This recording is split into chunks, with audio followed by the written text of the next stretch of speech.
This week on The Record, DNC Chair Ken Martin on the fight for the suburbs of St. Louis and control of Congress in the midterms. It's all coming up right now.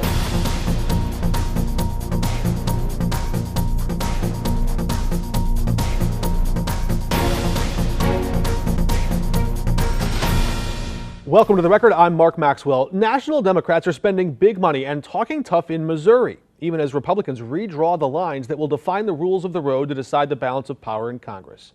That money, those maneuvers, and the message itself are all coming into clearer focus this week. And now the battle over Missouri's new congressional map has moved from the House floor to the courthouse. Attorney General Catherine Hanaway says she's defending the state's constitutional authority to draw its own lines. Democrats call it an effort to silence voters who want a referendum to overturn the map that carves up Kansas City. The question now before a federal judge is, can citizens overrule lawmakers when they believe the legislature has overreached in the middle of a decade? In Washington, the Supreme Court's conservative majority has also signaled it may narrow what's left of the Voting Rights Act, which protects St. Louis's boundaries. The case out of Louisiana could erase a majority black district that leans Democratic. And if Section 2 of that Voting Rights Act is weakened, it could open the door for Republicans to redraw more than a dozen similar districts across the southern states. It wouldn't take effect until at least 2028. But every seat matters in a Congress divided right now by just a few votes.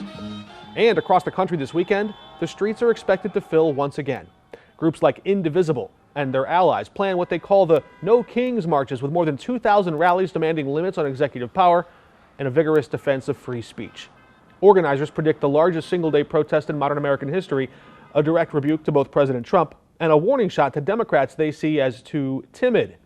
As Democratic ads hit the airwaves, Congresswoman Ann Wagner is counter-messaging online. She's posting photos with soybean growers in St. Charles County and a letter she sent to the White House urging new relief on trade. She says farmers in her district are bearing a, quote, great personal toll from the trade war with China, and they need markets to be reopened, not campaign slogans. Perhaps this is a look at the campaign slogan to which she refers.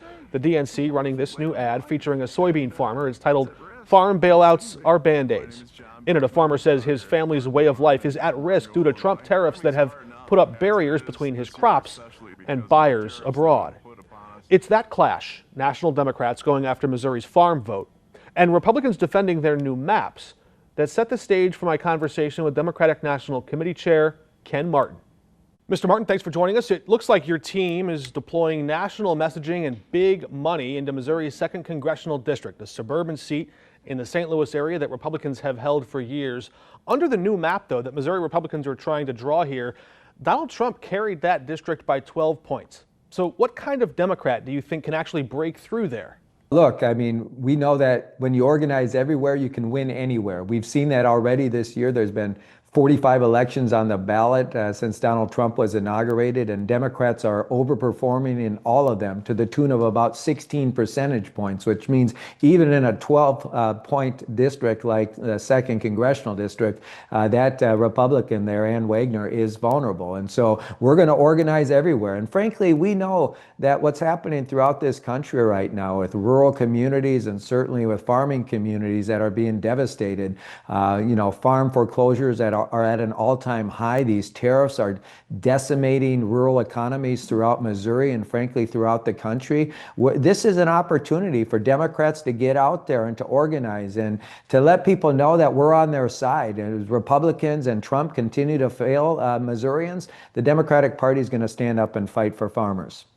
Mr. Martin, I did a little homework here. You've got this new ad. The farmer in that ad, John Bartman, he's from Marengo, Illinois. That's almost Wisconsin, nowhere near the suburbs of St. Louis. And in Missouri's 2nd Congressional District, soybeans aren't even the dominant crop. Farms make up just a small percentage of the electorate. In fact, the USDA says out of the farms in the 2nd District, only about a fifth of them even have soybeans. So I'm just curious, why use an Illinois soybean farmer to make a case about agriculture in Missouri? Well, let me tell you, I'm from Minnesota. right? And we come from a state that has all types of agriculture. It's true in Missouri, right? Farmers throughout this country, whether you're a soybean farmer, you're a livestock farmer, you're a corn farmer, you're a grain farmer, all of them are being screwed by this administration. Their tariffs are actually creating a huge challenge for farmers in terms of the markets, as most farmers are saying right now, look, you promised us you were going to help improve our lives. You promised us you were going to make our communities stronger. You're not doing that. We don't want aid. We don't want a bailout. We actually want trade. We want you to open the markets and actually create opportunities for us to sell our goods. It doesn't matter if you're a soybean farmer or a cattle farmer, right? The reality is most farmers are struggling right now with this administration. As I said, we're seeing an all-time high of farm foreclosures since the 1980s. We're seeing an all-time high. And I will tell you, there doesn't seem to be any end in sight. And so as farmers throughout Missouri are struggling, we're going to continue to remind them that many of these folks who voted for Donald Trump are being sold down the river by the guy who said they were going to help improve their lives. Of course, I'm always curious what it takes to flip a state from red to blue or from blue to red. I know you can just imagine Republicans saying, look, it's that kind of a disconnect. An Illinois farmer, suburbs of St. Louis, that might be what Republicans would call coastal Democrats kind of lecturing the Midwest, or maybe more interested in talking about Missouri instead of talking to Missouri. Listen, I'm pretty sure I know more about farming than you. My father-in-law is a beef cattle farmer, 800 acres of corn and beans. I spent a lot of time in rural America, and let me tell you what, where there may be a difference in terms of row crops and what people are farming, there's no difference in terms of rural economies. Doesn't matter if you're a soybean farmer in Minnesota or you're a cattle farmer down in Missouri. You're facing the same pressures right now with what these tariffs are actually creating, which is economic havoc for so many of these farmers, many of them generational farmers, like my father-in-law who's farmed that land for 135 years. Let me tell you what, at the end of the day, his life is being destroyed because of what these tariffs are doing to farmers throughout this country. So I think it's wrong of you to say that this is some coastal elite coming into Missouri trying to tell Missouri farmers something about farming. Let me tell you what, I'm from Minnesota. I'm from the Midwest. I know a lot about farming, and I'll tell you what, Donald Trump is screwing the American farmer and he's screwing American industry. I can certainly appreciate that, and sometimes political observers in America think in political cartoons. You understand the perceptions that are out there in the public consciousness. We're also seeing this shift, though. In 2024, I know Democrats are competing and improving in some rural parts of the country, but we also saw a decline in turnout in big blue cities, the Democratic engines. Why do you think that was? Well, I think there's a lot of reasons why, and that's one of the reasons I ran to be chair of the Democratic Party, to actually make sure we're organizing everywhere. As I mentioned, we can't keep ignoring rural areas, red areas. We've got to get out there and organize. And we can't ignore blue areas, big blue dots anymore either. We've got to get out there and organize, talk to voters again, give them a sense of who we are, what we're fighting for, and how their lives will be different with Democrats in control. Don't get me wrong. We have to resist Donald Trump with every fiber of our being. But if that's all we do, then guess what we're not doing? We're not giving the American people, especially many of those folks in rural communities, a sense of how their lives would be any different with Democrats in control. And that's what we need to do. And so look, we're running this ad, of course, we're running it all throughout the country. And the reason why is because we want people to know that, Donald Trump is not delivering on the promises he made to the American people. And what is our promise to the American people? Well, it's sure the hell not selling farmers down the river. It's sure the hell opening, not closing down markets and not allowing people to actually, trade their goods, in China or other countries around the world. So let me tell you what, at the end of the day, we've got to do a better job of communicating what we stand for. But I will tell you this, Donald Trump certainly hasn't delivered for the people who voted for him. I know you want to focus on rural voters and precisely in Missouri's 2nd congressional district, but there's a more immediate election on the horizon in the 1st congressional district next door, a bit of a family feud, if you will. So as the party scans the horizon and looks for its best fighters, the people who can carry the party back into power, who's a better messenger for Democrats in 2026, Wesley Bell or Cori Bush? Well, let me just say this. It's not up to me to decide. That's up to the Democratic primary voters to make those decisions. I've made it very clear that the DNC will stay out of primaries. We're not going to put our thumb on the scale. We'll let that contest play out, and then whoever the nominee is, we'll fight like hell to make sure that that person's elected. That's how I led in Minnesota for 14 years as a chair there, and that's how I've led now for the last 9 months here at the DNC. Primaries, of course, are, they happen all the time in politics, both both on the Democratic and Republican side. The key is to make sure that we're unified afterwards. We come out with the strongest candidate possible and that our party's ready and willing to work for them. Well, and the battlefield on which you hope to wage that campaign is this new congressional map. Republicans in Missouri are trying to redraw those lines right now. You've already called it a power grab, but as you know, Democrats exercise their gerrymandering pen just as much across state lines over in Illinois. If gerrymandering is wrong in Jefferson City, is it wrong in Springfield too? What I would say is this: it's unconstitutional. The Constitution is very clear in this regard. You have a decennial census, and then you draw the lines after that. It does not say you can draw the lines mid-cycle. It does not say that you can actually draw lines based on the census from 10 years prior. The reality is we need a new census. It violates a fundamental principle of our democracy, one person, one vote. It's the reason why the Constitution is very clear that you have a decennial census, you count every man, woman, and child in that district, and then you draw the lines. It does not afford Republicans or Democrats, frankly, the ability to redraw mid-cycle, which is what the Republicans are doing. That's the challenge here, right? Not redistricting in every 10 years. Every state does it a little differently, but they all used to subscribe to the same rules, that it's a once every 10-year occurrence. Now what the Republicans are doing, because they know they're on the verge of losing in 2026, is they're changing the rules midstream, right? It would be like, a football team getting ready to go down and score the game-winning field goal, and the ref deciding to move them back 40 yards, right? That's exactly what's happening here, right? With just seconds left on the clock, the Republicans are realizing they're about to lose the game, and now they're actually trying to rig the system. And that's not allowed. It's not allowed in football. It's not allowed in our democracy. I know the DNC is also actively involved in funding and fighting in this referendum to veto those gerrymandered maps in Missouri. If that referendum fails, if it falters and the map stands, then what's the plan? Do Democrats still have a message that you think can break through and win even under those Republican drawn lines, or would that be tantamount to conceding defeat due to that structural disadvantage? Well, we're not going to concede defeat anywhere, right? But the reality is we're going to do everything within our power to stop this unconstitutional power grab from happening, right? This is against our Constitution. It's not allowed, and we're going to fight it with every tool in our toolbox to make sure that this doesn't happen. And I'm convinced that, Missourians, of all parties and from all walks of life and all parts of the state, they appreciate fairness, right? And at the end of the day, this isn't fair. This isn't one side deciding to change the rules because they're about to lose, right? Let's have a fair contest.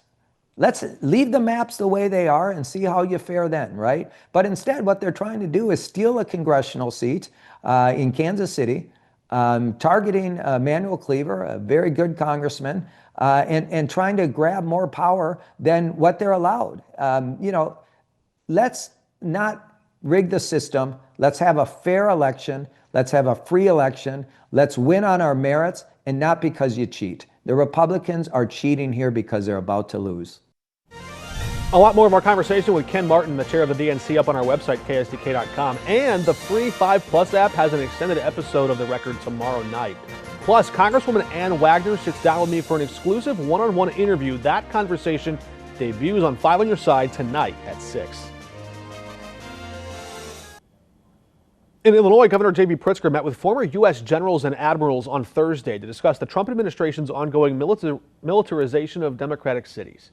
The president says his crime crackdown could curb illegal immigration, but that move is fueling clashes with ICE in America's third largest city. While the president's efforts to put National Guard troops in Illinois to aid ICE was halted by a judge, some continue to push back. Pritzker brings up that while these servicemen and women are on the streets of Chicago, they're not at home in their own communities. These are citizen soldiers who signed up to serve their country in times of need. They have lives and loved ones that they're being pulled away from. A classroom of kids is missing their teacher. A hospital department full of patients is missing their nurse. So many children are missing their parent, all because Donald Trump wants to punish people who didn't vote for him. Pritzker says the veterans he spoke to were concerned about how fellow service members are being used as, quote, political pawns. They also told the governor the National Guard should only be used in emergencies, not as ordinary police. Dozens of journalists turned in their badges and left the Pentagon this week over new reporting restrictions from the White House and the Pentagon. The Pentagon Press Association says those rules threaten retaliation for any reporting that's deemed unapproved. Defense Secretary Pete Hegseth spearheaded this effort, which allows expulsion for releasing, quote, unapproved information, whether it's classified or not. Reporters from CNN, AP, Fox News, even Newsmax were among those walked out of the facility ahead of the 4 p.m. deadline Wednesday. Many say they'll continue to report on the military, they just now have to do it from a distance. A sheriff behind bars this week, why a St. Louis judge, a federal judge rather, jailed Alfred Montgomery. Calls are growing louder for St. Louis Sheriff Alfred Montgomery to resign after a judge sent him to jail. He's accused of violating his bond by using a secret burner phone to threaten witnesses. This comes after prosecutors accused him of targeting deputies who were cooperating with an FBI probe. A judge barred him from contacting any of the witnesses in the case. The sheriff should not be behind bars. That is not fair to the voters. We should be able to actually present evidence that we believe will ultimately release him. Since when do you have a defense lawyer begging to put on evidence of actual innocence in a federal criminal courtroom and a prosecutor saying, I don't want to hear evidence of actual innocence? That's not justice. That day in court and that trial will still happen. Mayor Kara Spencer, Board of Alderman President Megan Green, and Missouri Attorney General Catherine Hanaway all urging him to step down. When we come back, a woman who lied about her age to help America fight for freedom in World War II, why a local Rosie the Riveter received one of the nation's highest honors.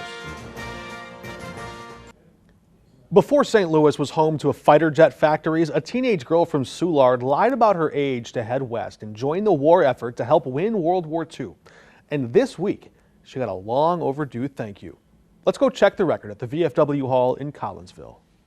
80 years ago on the streets of Soulard, many hands were hard at work. Soulard Market was actually new when I went there. Some swung lunch pails or carried groceries. Young Buddy Futch scooped ice cream cones. I lived about a half block from Pontiac Park. But the Depression had a way of growing kids up fast. And having another person out of the house, it's one less mouth to feed. She left the schoolyards of St. Louis for the shipyards of Puget Sound. Only 15, she lied about her age. What made you so determined to do that?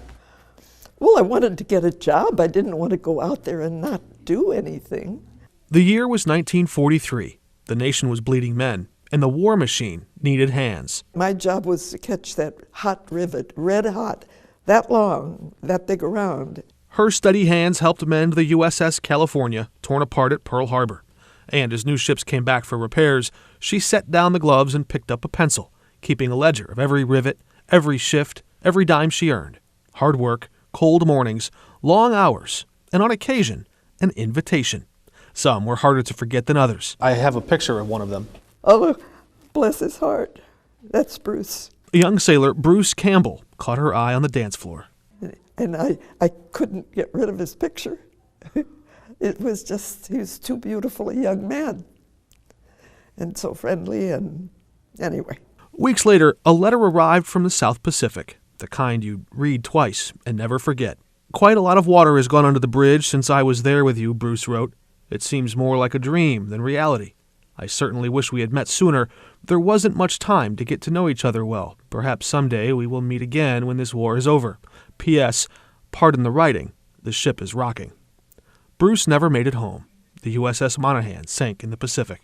How did you process that kind of news at such a young age?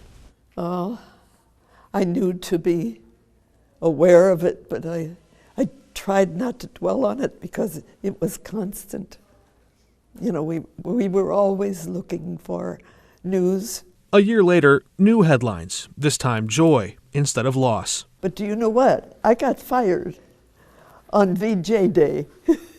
Her work there was no longer needed, but her role? Of course, we all know now the iconic images of Rosie the Riveter that have become historic. And did it feel that way then? No, that came a lot later. 80 years later, oh my.